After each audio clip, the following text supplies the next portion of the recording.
Hey Broncos Nation, welcome back to another video on the channel. Today we're diving into the historic 2024 season of our Denver Broncos, who defied all expectations and made it back to the playoffs after years. Who would have thought that this team, doubted at the start of the year, would silence the critics and prove that Denver still belongs among the NFL giants? So, don't forget to leave a like, subscribe to the channel, and drop a comment. What was the moment this season that made you jump off the couch? Let's get into it because the new era of the Broncos has begun. The 2024 season of the Denver Broncos was a defining chapter in the franchise's history, filled with comebacks and twists that surprised even the most skeptical analysts. Projected as one of the worst teams in the NFL before the season started, with an estimated 5.5 wins, tied for the second lowest in the league, the Broncos not only shattered expectations, but also secured a playoff spot for the first time since 2015.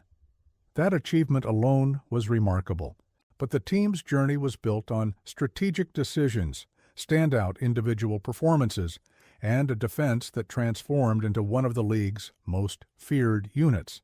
At the start of the year, few believed Denver could become a legitimate contender. The team was coming off a disappointing 2023 campaign with just 5 wins and faced serious questions about its rebuilding process. However, under head coach Sean Payton, the Broncos found their identity. The defense, which had been a major weakness the previous year, emerged as a key strength. With an aggressive defensive line and a revamped secondary, Denver finished the regular season with the third-best defense in points allowed, a stunning improvement that directly impacted their success. To make this transformation possible, the front office made smart moves in free agency. Acquisitions like safety Talanoa Hufanga, formerly of the San Francisco 49ers, brought experience and leadership to the group. Known for his exceptional game awareness and tackling ability, Hufanga strengthened the secondary alongside Patrick Surtain II, one of the league's top cornerbacks. Meanwhile, linebacker Dre Greenlaw, also from the 49ers, added physicality and intensity to the middle of the defense, significantly improving Denver's run defense. On offense, the arrival of tight end Evan Engram, formerly of the Jacksonville Jaguars, gave quarterback Bo Nix a reliable target, particularly in crucial third-down situations. Engram recorded over 700 receiving yards and 5 touchdowns, making him a key piece of the offensive scheme. While new additions played a vital role, it was the growth of existing players that truly propelled the Broncos forward. Courtland Sutton, the team's top wide receiver, had a spectacular season. With 1,081 receiving yards and 8 touchdowns on 81 receptions, Sutton not only finished among the NFL's top 10 receivers, but also established himself as Nix's go-to target. His ability to make tough catches in high-pressure situations, combined with his physical presence, made him an essential part of Denver's offense. Speaking of Bo Nix, the rookie quarterback was another pleasant surprise. Despite initial skepticism about his NFL readiness, Nix showed consistent improvement. With over 3,800 passing yards, 24 touchdowns, and 12 interceptions, he proved he could lead an efficient offense. His performance in crucial games, like the Week 12 win over the Kansas City Chiefs, demonstrated a level of maturity beyond his experience. Not only did he avoid costly mistakes, but he also created opportunities in key moments, earning the trust of both his coaches and teammates. On defense, players like Nick Bonitto and Jonathan Allen were standout performers. Bonitto, an edge rusher, had a breakout season with 12 sacks, earning him a second-team All-Pro selection. His speed off the edge and ability to pressure opposing quarterbacks were critical in disrupting rival offenses. Allen, meanwhile, dominated the interior of the defensive line, recording 8 sacks and consistently collapsing the pocket. Together, Bonitto, Allen, John Franklin Myers, and Malcolm Roach combined for 31.5 sacks, making Denver's defensive line one of the most productive in the league. However, despite the success of 2024, the team faces significant challenges in the near future.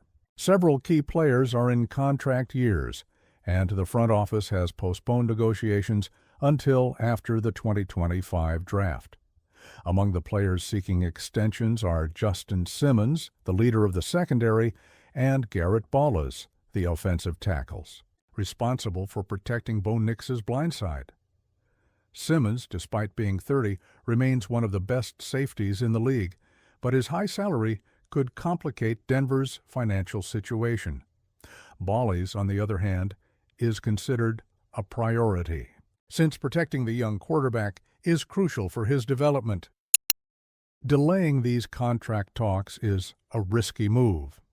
If the front office fails to secure new deals in time, they risk losing key players to free agency, creating holes that will be difficult to fill.